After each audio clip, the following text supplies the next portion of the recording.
The world is set para sa isang makasaysayang yugto sa football. Mula sa host nations, United States, Canada at Mexico. Ihahatid namin sa inyo ang bawat goal, bawat sandali at bawat tagumpay. Manatiling nakatutok para sa mga balita at updates ng FIFA World Cup 2026. FIFA World Cup 2026. Dito lamang sa Bombo Radio Philippines. Marami ngayon ang nasasabik sa Spain habang puspusan ng paghahanda ng bansa para sa nalalapit na FIFA World Cup 2026 final kung saan ay makakarap naman ng kadalang national team ang defending champion na Argentina. Kasunod ng impresibo na 2-0 na panalo ng Spain laban sa France sa semis, naging pangunahing usap-usapan sa buong bansa ang inaabangang laban para sa kampyonato. Patuloy na nagsasagawa ng ensayo ang koponan ni Coach Luis de la Fuente habang inaasang magiging handa naman sa finals ang malagang manlalaro tulad ni Lamine Yamal at Pedro Porro para sumailalim sa precautionary training.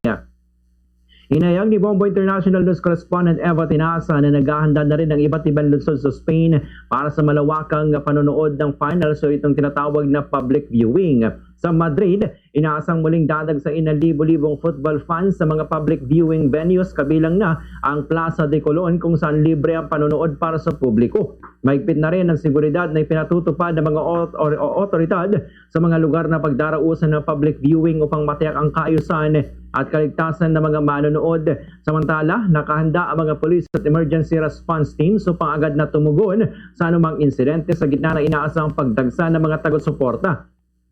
Ayon naman sa mga Pilipino nakatira sa Spain, ramdam na ang excitement ng mga mamamayan.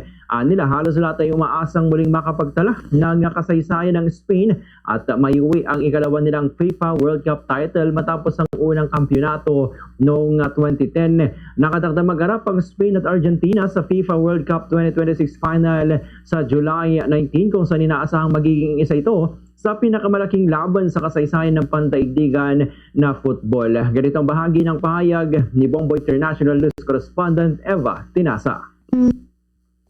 Sa paghahanda dito sa Espanya, yung sabi ko po na hindi naman grabe na takot dito sa Espanya na makakalaban yung nakikilala natin na sikat eh.